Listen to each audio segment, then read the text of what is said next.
मुझसे दूर जाना है। हाँ भाई, क्या कहा? मुझसे दूर जाना है, इसका मतलब जा चुके हो। चलिए स्टार्ट करते हैं गाइस।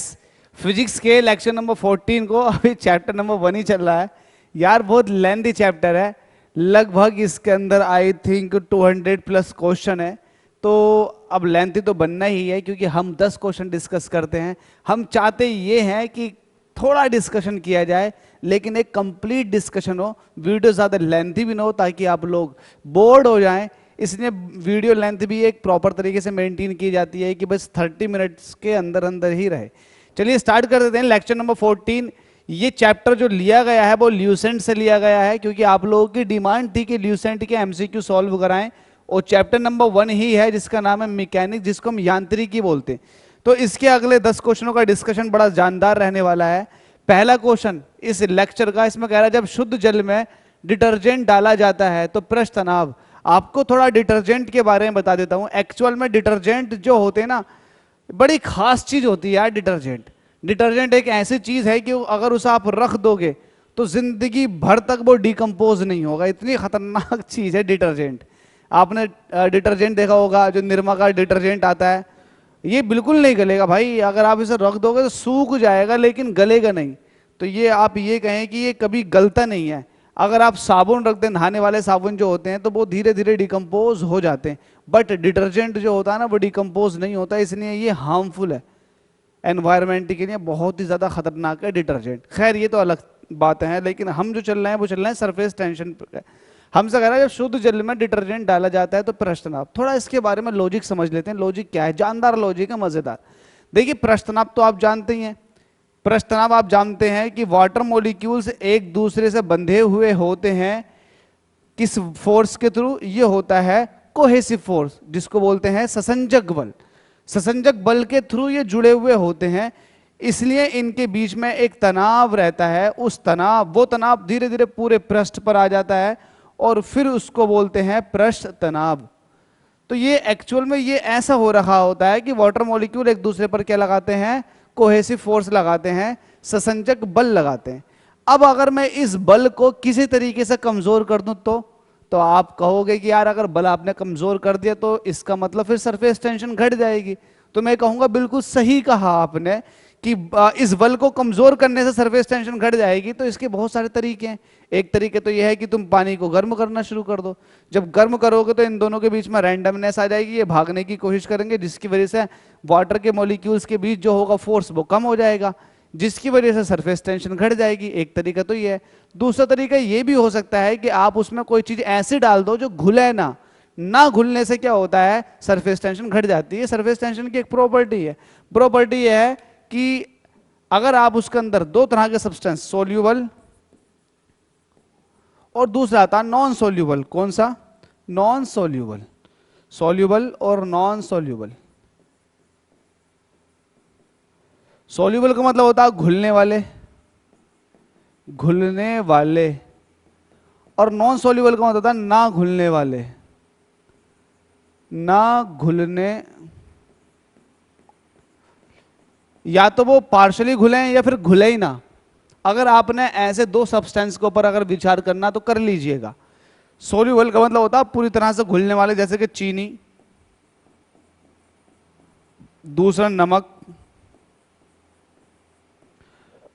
नॉन सोल्यूबल या फिर ये कहें कि पार्शल सोल्यूबल, जैसे कि डिटर्जेंट, डिटर्जेंट जिसको हम कहते हैं अपमार्जक। ये इंपॉर्टेंट एग्जांपल है। अगर आप नॉन सोल्यूबल सब्सटेंस पानी के अंदर डालते हैं तो वो सरफेस टेंशन को घटा देता है। जैसे कि इसके अंदर तेल डाल दो, ऑयल। तो जो नॉन सोल्यूबल होते हैं ना, एक्चुअल में वो सरफेस टेंशन को घटा देते हैं। सरफेस टेंशन को घटाने का पीछे इसकी एक छोटी सी फिजिक्स है, वो भी समझा दूंगा। अभी फिलहाल ये समझें कि नॉन सोल्यूबल अगर आप सब्सटेंस डालोगे पानी के अंदर तो वो सरफेस टेंशन को घटा देंगे, और अगर आप सोल्यूबल सब्सटेंस डालोगे जैसे कि चीनी या फिर नमक तो वो सरफेस टेंशन को बढ़ा देते हैं। इसके ये अब देखो, ये तो है, ये तो आपको याद कर लेना है, ये प्रॉपर्टीज है। लेकिन ऐसा क्या होता है कि डिटर्जेंट या अपमार्जक या फिर तेल पानी के अंदर डालने से उसकी सरफेस टेंशन घट जाती है। तो आप ये समझिएगा कि ये वाटर मॉलिक्यूल है, एक दूसरे से जुड़े हुए हैं ससंजक बल से, कोहेसिव फोर्स है। अब आपने डिटर्जेंट डाल दिया, तो डिटर्जेंट का मॉलिक्यूल सपोज दैट यहाँ आ गया इन दोनों के पास में। अब ये क्या होगा, डिटर्जेंट मॉलिक्यूल इस वाले वाटर के इस वाले मॉलिक्यूल पर भी फोर्स लगा रहा होगा और इस वाले मॉलिक्यूल पर भी फोर्स लगा रहा होगा।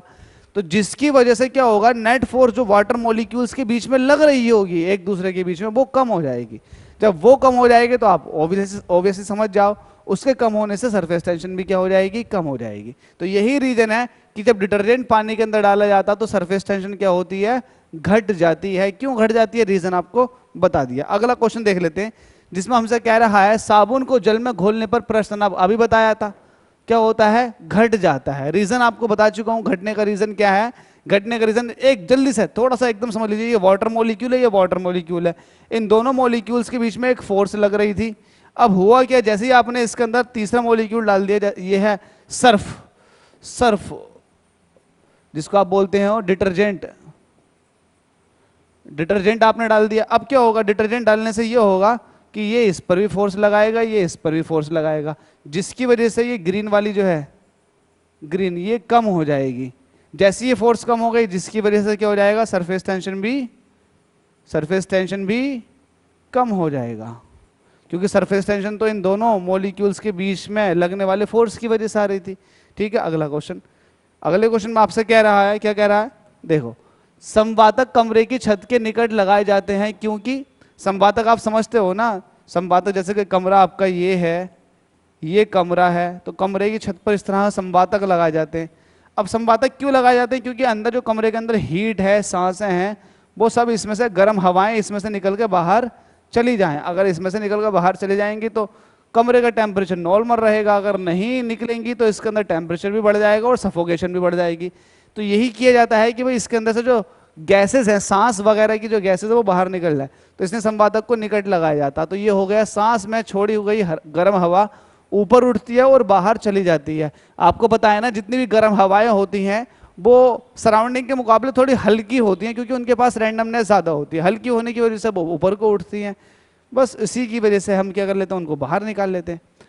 अब है 149 के अंदर दो कथन दे रखे हैं। ऐसे क्वेश्चन अच्छे होते हैं, ध्यान से पढ़ेंगे तो एकदम लगा देंगे। क्या हुआ, अपमार्जक मैले कपड़ों से सरलता पूर्वक तेल व गर्द निकाल देता है। मैंने आपको बताया था साबुनीकरण के अंदर समझाई थी ये वाली बात, बिल्कुल सही है। क्या क्या कह रखा, अपमार्जक मैले कपड़े से सरलतापूर्वक तेल निकाल देते हैं, बात सही है, निकाल देते हैं। अपमार्जक ये काम करते हैं, अपमार्जक का इस्तेमाल किया ही इसलिए जाता। अब दूसरा ऑप्शन क्या है, तो ये वाली बात तो ठीक है, ट्रू। दूसरी बात, कारण अपमार्जक जल का पृष्ठ तनाव बढ़ा देते हैं, बस यही खराब हो गई कहानी। अपमार्जक जल का पृष्ठ तनाव नहीं बढ़ाते, बल्कि जल का पृष्ठ तनाव घटा देते हैं। मैंने बताया था अभी, जल का पृष्ठ तनाव क्या कर देते हैं, घटा देते हैं। तो ये वाली बात क्या हो गई, फॉल्स हो गई। ऊपर वाली बात क्या हो गई, ट्रू हो गई। तो बस देख लो, ए सही है परंतु आर गलत है। मतलब क्या है, जो ऊपर दे रखा एसर्शन वो सही है, रीजन गलत है। तो इसका सी आंसर हो जाएगा। सिंपल सा क्वेश्चन, एक ही कॉन्सेप्ट पर आपने इतने सारे क्वेश्चन लगा दिए, 4-5 क्वेश्चन। ऐसे ही होता है, बस चीजों को एक बार समझ लो भाई, सब कुछ आसान है आपके लिए। अंतरिक्ष यात्री अंतरिक्ष में सीधे खड़े नहीं रह सकते, क्यों नहीं खड़े रह सकते सीधे, इसका रीजन समझ लो। रीजन क्या है, सपोज दैट आपके पास ये अर्थ है, अर्थ के लिए मैं एक शेप बना लेता हूं, ये अर्थ है, आई होप आपको दिख रही होगी। इसको फिल कर देता हूं किसी व्हाइट कलर से, ये अर्थ है, ठीक है भाई, ये अर्थ है। लेट अस सपोज कि ये अर्थ है। अब अर्थ का अपना एक सेंटर पॉइंट होता, सेंटर पॉइंट अर्थ का ये होगा। अब आपको पता है हर एक ऑब्जेक्ट, अर्थ जो है हर एक ऑब्जेक्ट को अपने सेंटर की तरफ को खींचती है। इसका मतलब अगर आप यहां खड़े हो तो आप कुछ इस तरह से होगे, तो जो आप पर लगने वाला फोर्स होगा वो सेंटर की तरफ को होगा। अब कोई बंदा इस पॉइंट पर खड़ा है, तो जब वो इस पॉइंट पर खड़ा है तो वो कुछ इस तरह से खड़ा हुआ होगा, तो उस पर लगने वाला फोर्स भी सेंटर की तरफ को होगा। अब एक थर्ड पर्सन है जो कि यहाँ खड़ा हुआ है, इसको बना लेता हूँ मैं इस कलर का, ये यहाँ पर खड़ा हुआ है, तो जब वो यहाँ पर खड़ा हुआ है गाइस, तो वो कुछ इस तरह से खड़ा हुआ होगा, तो इस पर लगने वाला फोर्स भी कहाँ का होगा, सेंटर की तरफ को होगा।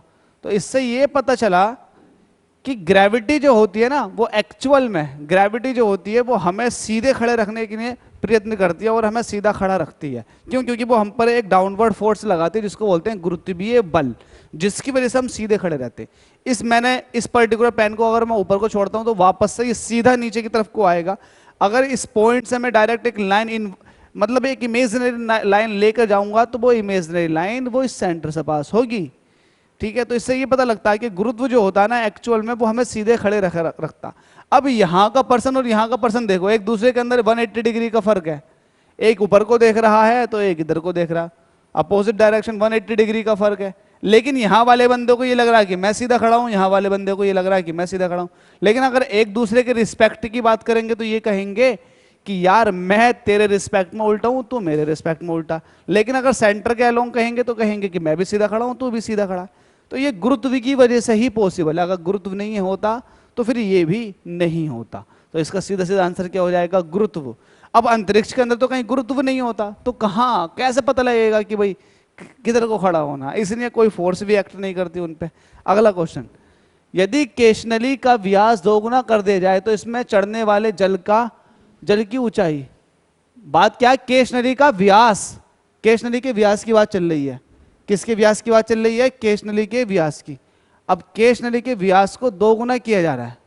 गाइस आप बात समझ रहे हैं, केशनली के व्यास को, केशनली का व्यास दोगुना कर दिया जाए तो इसमें चढ़ने वाले जल का सतह की ऊंचाई। केशनली के बारे में आप थोड़ा सा समझ लीजिएगा, केशनली कहते किसको है। अगर आपके पास ये ट्यूब है और इस ट्यूब को आपने पानी के अंदर डिप कर दिया, पानी ये भरा हुआ है, तो होगा क्या, एटमॉस्फेरिक प्रेशर लगना शुरू हो जाएगा और इसके अंदर क्या होगा, पानी चढ़ना शुरू कर देगा। ये पानी इसलिए चढ़ता है क्योंकि एटमॉस्फेरिक प्रेशर लगता है और यहाँ पर जहाँ पर हम केशनली को डालते हैं यहाँ पर प्रेशर कम होता है और सराउंडिंग प्रेशर ज़्यादा होता है, जिसकी वजह से इसके अंदर पानी चढ़ना शुरू कर देता है। अब मसला ये है कि इसमें कितनी हाइट तक पानी चढ़ेगा, ये इंपॉर्टेंट है, कितनी हाइट तक पानी चढ़ेगा। इसके लिए एक फॉर्मूला है, H = होता है 2t cos theta, 2t cos theta upon r rho g। यहां H और R की बात चल रही है, जहां पर R जो है इसकी रेडियस है नली की, तो H जो है वो R के इनवर्सली प्रोपोर्शनल है। सही करके दिखा देते हैं इसको, H इनवर्सली प्रोपोर्शनल है R के। इसका मतलब R जितना ज्यादा होगा H उतना ही कम होगा। इसका मतलब ये है कि अगर आपके पास एक बहुत मोटा पाइप है, बहुत मोटी केशनली है, उसको आप डुबाओगे पानी के अंदर तो उसके अंदर पानी कम चढ़ेगा। लेकिन अगर पतली है जिसका डायमीटर बहुत कम है, उसको डिप करोगे तो भाई उसके अंदर राइस ज्यादा करेगा वाटर। तो ये एक छोटा सा रीजन बन जाता है। तो इसका आंसर देखो, इसका आंसर कितना इंटरेस्टिंग है। हमसे कह रहा है कि इसमें केशनली का व्यास दोगुना कर दिया। क्या दोगुना कर दिया, व्यास आप समझ रहे हैं ना, उसकी रेडियस डबल कर दी। व्यास डबल का मतलब हो गया रेडियस डबल। अगर रेडियस को मैं डबल कर दूंगा तो हाइट कितनी हो जाएगी, जस्ट आधी, देखो 1/2। तो इसका सीधा सीधा आंसर क्या हो जाएगा कि ऊंचाई जो है वो कितनी रह जाएगी, आधी रह जाएगी। ये वाली बात आप समझ के चलें, ऊंचाई कितनी हो जाएगी इसकी, आधी हो जाएगी। चलो अगले क्वेश्चन की तरफ को चल लेते हैं, जिसमें हमसे कह रखा है श्यानता की इकाई है। डायरेक्ट आपको बता सकता हूं श्यानता की इकाई क्या है, लेकिन 2 बार भी पूछ चुकी है RRB ESM। तो श्यानता की इकाई जो है वो है पॉइज। आता कहां से, आपको थोड़ा श्यानता के बारे में बता देता हूं। एक्चुअली में श्यानता जो होती है ना, ये एक प्रॉपर्टी होती है फ्लूइड की। जो फ्लूइड होता है ना, एक्चुअली फ्लूइड किसको बोलते हैं, फ्लूइड बोलते हैं हवा को या फिर लिक्विड को। उनके बीच में, उनकी परतों के बीच में लगने वाला एक अपोजिट फोर्स, उसको बोलते हैं आप श्यानता। जैसे कि पानी आगे को मूव कर रहा है, तो जो ऊपर वाली लेयर होगी वो फ्रीली मूव करेगी, जो नीचे वाली लेयर होगी वो हल्के हल्के मूव करेगी। तो इसका मतलब क्या हुआ, इसका मतलब ये हुआ कि ऊपर वाली जो लेयर है बिल्कुल फ्री लेयर, उस पर ड्रैग फोर्स, पीछे की तरफ को लगने वाला फोर्स कम है, जबकि नीचे वाली लेयर्स पर जो लगता है नीचे को फोर्स बहुत ज्यादा लगता है। इवन सबसे नीचे जो होती है, बॉटम में जो लेयर होती है वाटर की, वो चलती ही नहीं है, उसके अंदर मूवमेंट नहीं आता, क्योंकि वो बहुत ज्यादा ड्रैगिंग फोर्स एक्सपीरियंस कर रही होती है। तो यही रीजन है गाइस। अब इसका फॉर्मूला है, क्या formula, F = mu A du upon dy। यहां से आप निकाल लीजिएगा, यहां से आप निकाल लोगे तो काफी हद तक आप समझ जाओगे। हालांकि आपको श्यानता गुणांक, म्यू जिसको बोलते हैं ना, ये श्यानता गुणांक है, इससे ही हम बताएंगे श्यानता। श्यानता एक प्रॉपर्टी है, उस प्रॉपर्टी को मेजर करने के लिए हमें एक गुणांक चाहिए जिसको हम बोलते हैं श्यानता गुणांक। ये श्यानता गुणांक ही बता पाएगा कि फ्लूइड की लेयर्स के बीच में कितना ड्रैगिंग फोर्स लग रहा है पीछे की तरफ को, है ना, उसकी वैल्यू कितनी है। ये एक्चुअल में अगर इसका डायमेंशन फॉर्मूले की बात करोगे तो इसका आता है ml-1 t-1, ml-1 t-1, जिसको ओपन करके देखोगे तो ये निकल कर आएगा किलोग्राम पर मीटर पर सेकेंड। अब ये इसका SI यूनिट है, कौन सा यूनिट है? SI unit. इंटरनेशनल सिस्टम ने इसको एक्सेप्टेड किया। अब एक्चुअल में क्या होता है, इसको देखो, मैं इसको ये वाला यूनिट तो नहीं दे रखा है इसके अंदर, किलोग्राम पर मीटर पर सेकंड नहीं दे रखा है इसके अंदर कुछ इस तरह का। तो देखो किस तरह का दे रखा, इसको उठाओ, F is equal to mu A D U upon D Y. जब आप इसको उठाओगे तो यहां से निकालो फॉर्मूला। अब आपको म्यू की वैल्यू चाहिए, म्यू इज इक्वल टू कितना हो जाएगा? F डी वाई ऊपर चला जाएगा, ए डी यू नीचे रह जाएगा। जरा सबका यूनिट रखो, F को होता है न्यूटन, डी वाई मतलब डिस्टेंस है तो ये हो जाएगा मीटर, ए क्या है? एरिया है तो ये हो जाएगा मीटर स्क्वायर, और डी यू मतलब वेलोसिटी है तो हो जाएगा मीटर पर सेकंड। 1 मीटर से 1 मीटर कट के आ जाएगा न्यूटन पर मीटर स्क्वायर, और अपॉन का थर्ड नंबर सबसे ऊपर, तो ये हो जाएगा न्यूटन पर मीटर स्क्वायर इनटू सेकंड। जरा आप मुझे बताएं न्यूटन पर मीटर स्क्वायर, न्यूटन पर मीटर स्क्वायर ये होता है एक तरह से दाब का यूनिट। तो दाब का यूनिट हो गया पास्कल, दाब का यूनिट। अब दाब के यूनिट से मल्टीप्लाई हो रही है किसकी? समय की, तो ये हो जाएगा सेकंड। तो आप दाब का यूनिट क्या होता है? पास्कल, पास्कल, और पास्कल ये रह जाएगा सेकंड। तो पास्कल सेकंड होता है इसका यूनिट। क्या होता है? Pascal, pascal second. किसका? श्यानता की इकाई जो होती है वो होती है पास्कल सेकंड या फिर किलोग्राम पर मीटर पर सेकंड। अब चूंकि यहां तो पास्कल सेकंड नहीं दे रखा, सिर्फ पास्कल दे रखा, तो ये तो होगा नहीं, पास्कल सेकंड होना चाहिए। पास्कल सेकंड, 1 पास्कल गुणा सेकंड जो होता है ना, एक्चुअल में ये 10 पॉइस के बराबर होता। किसके बराबर होता? 10 पॉइस के। तो एक्चुअल में 10 पॉइस, और ये पॉइस जो है ना, ये श्यानता की सीजीएस यूनिट है। पॉइस क्या है? CGS unit. तो कहीं भी आपको अगर दिखाई दे श्यानता की सीजीएस यूनिट, पॉइस ऐसा यूनिट किलोग्राम पर मीटर पर सेकंड, पास्कल सेकंड भी होती है, और न्यूटन में भी निकाल सकते हो आप इसको, न्यूटन में भी निकल जाएगी क्योंकि यहां पर न्यूटन था, न्यूटन मीटर स्क्वायर सेकंड ये भी है, ये भी यूनिट है न्यूटन सेकंड पर मीटर स्क्वायर, ये भी है पास्कल सेकंड। पास्कल सेकंड जो होता है 10 पॉइस के बराबर होता है। पॉइस ये सीजीएस यूनिट है। तो बहुत तरीके से आप समझ सकते हैं एक ही चीज को, लेकिन फॉर्मूला जो है वो यहां से निकला हुआ। मतलब ये फॉर्मूला ड्राइव करके नहीं दिखा रहा हूं, 11th के अंदर अगर आपको देखना भी है तो 11th में जाकर के आप देख लीजिएगा, वहां मैंने एक्सप्लेन किया हुआ, वहां जाकर देख लो। प्रिपरेशन अड्डा अकेडमी को सब्सक्राइब कर लें इसी बात पे। अगला क्वेश्चन जिसमें हमसे कह रहा है, क्या कह रखा है? जब दो भिन्न भिन्न व्यास के केश नलियों को किसी द्रव में ऊर्ध्वाधर डुबोया जाता है तो चढ़ने वाले द्रव की ऊंचाई, देखो सिंपल सी बात है, जितना बड़ा पाइप, जितनी बड़ी केश नली, उसमें उतना ही द्रव ऊपर को कम चढ़ेगा, जितनी पतली होगी उसमें उतना ही ऊपर को जाएगा।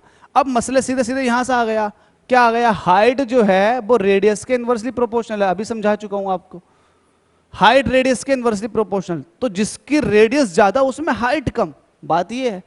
तो क्या कह रहा है? दोनों केश नलियों में बराबर होगी। क्या द्रव की हाइट दोनों केश नलियों में बराबर होगी? नहीं भाई, एक मोटी है और एक पतली है, तो पतली वाली में ज्यादा पानी चढ़ेगा, है ना, पतली वाली में ज्यादा पानी चढ़ेगा, क्योंकि मोटी वाली में क्या होगा? पानी कम चढ़ेगा, पानी कम चढ़ेगा, ये वाली बात है। तो इसमें कम, इसमें ज्यादा। तो बात समझें आप धीरे धीरे।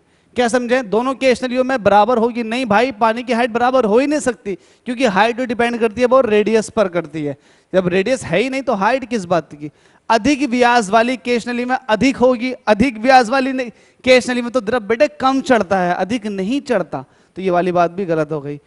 कम व्यास वाली केश नलियों में अधिक होगी, यस, जो पानी की हाइट होगी वो कम व्यास वाली केश नली में क्या होगी? ज्यादा होगी, क्योंकि आपने पढ़ रखा h जो है वो रेडियस के इनवर्सली प्रोपोर्शनल। अब व्यास का क्या केस है? व्यास जो होता है वो रेडियस का डबल होता है, व्यास डबल कर दोगे तो रेडियस भी डबल हो जाएगी, ये वाली बात ध्यान। तो जिसकी रेडियस ज्यादा उसमें हाइट कम, उल्टा कर सकते हो, जिसकी रेडियस कम उसमें हाइट ज्यादा। तो दोनों ही बातें आपके सामने स्पष्ट रूप से मैंने बता दी। आगे देख लेते हैं, सेकंड लास्ट क्वेश्चन है, इसके बाद जो है ये चैप्टर आगे देखेंगे, आगे क्या होगा। लैंप की बत्ती में तेल किसके कारण ऊपर उठता है?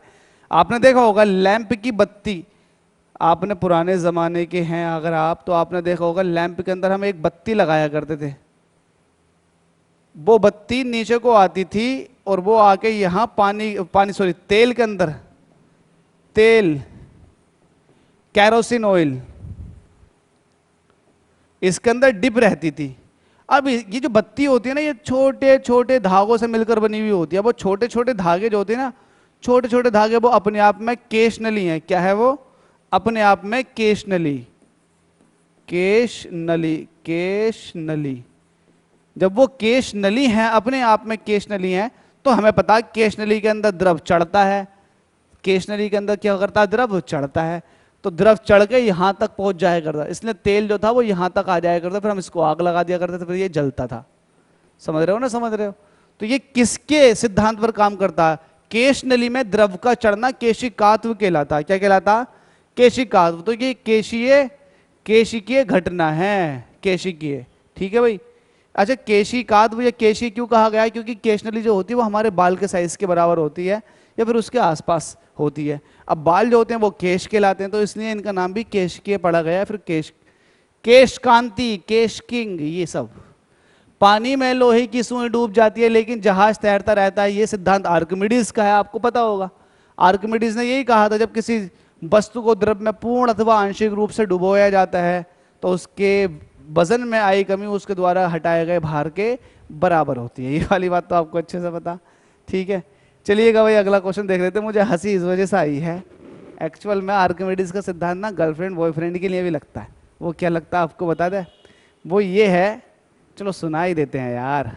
वो ये है कि जब कोई लड़की किसी लड़के से, जब कोई लड़की किसी लड़के के इश्क में पूर्ण अथवा आंशिक रूप से डूब जाती है तो उस लड़के की पढ़ाई में आई कमी लड़की द्वारा किए गए प्यार के बराबर होती है।